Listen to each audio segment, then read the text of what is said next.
How democratic was Andrew Jackson? Document analysis. How democratic was Andrew Jackson? Andrew Jackson's belief in democracy was that all branches and agencies of the government must listen to and follow the wishes of the people. He wanted to change the way the country had been run before he took charge. He didn't think that the people were really getting their fair say on things.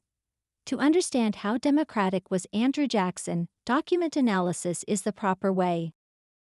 Andrew Jackson was very democratic because he wanted the people to have more say and power in the government. He wanted to extend our boundaries so that people could move more out west, and he wanted the national bank to be ran differently than it was. Andrew Jackson thought that our country wasn't democratic enough, so when he campaigned, he told the people that he will listen to them and do their will. He believed that the people in office before him did a terrible job of this. In the year 1816, the people choose presidential electors by the legislature, and by the year 1832, most of the presidential electors were chosen by the people except in one state only, which was South Carolina. Then again in 1836, the presidential electors were chosen by the people in all but one state, which was once again South Carolina. Then on December 3, 1829, in a letter to Congress, Jackson said, "In a country where offices are created solely for the benefit of the people, no one man has any more right to government jobs than another." This shows that he believes that any citizen of the country has a right to be in the government. The second reason that Andrew Jackson was democratic was that he wanted to extend our country for the people. He wanted the Indians to move out west to what is now Oklahoma, so more Americans could move off of the East Coast and develop our country more. A lot of people today say that this was a terrible dictator thing to do, but really it wasn't. He told them that they could stay in the condition that they obeyed our laws. He also paid the Indians who decided to go to Oklahoma. Old Hickory never backed away from a fight. Even at 75, Andrew Jackson was still fighting and leaving a trail of card games, busted-up taverns, liquor bottles, and bloody noses in his wake, which earned him the nickname Old Hickory.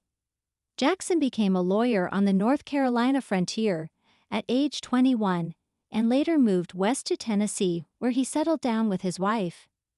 In 1815, Jackson was made an American hero because he and his troops were victorious as they held off a British attack known as the Battle of New Orleans. Though Jackson was democratic by expanding voting rights, he made many controversial decisions that reflected self-interest and not the common man.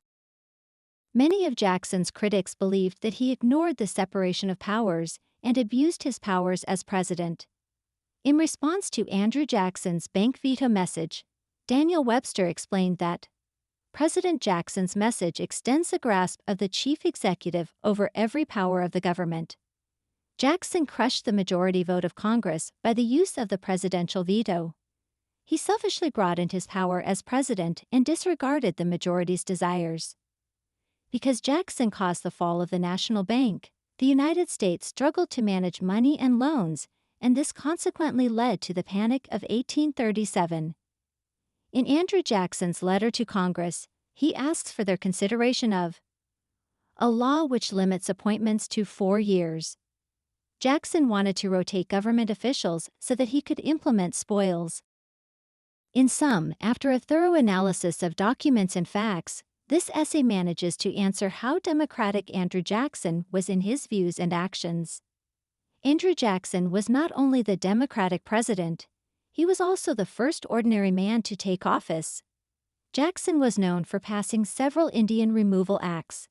His inauguration showed a presidential transition from the aristocratic elite to the common man.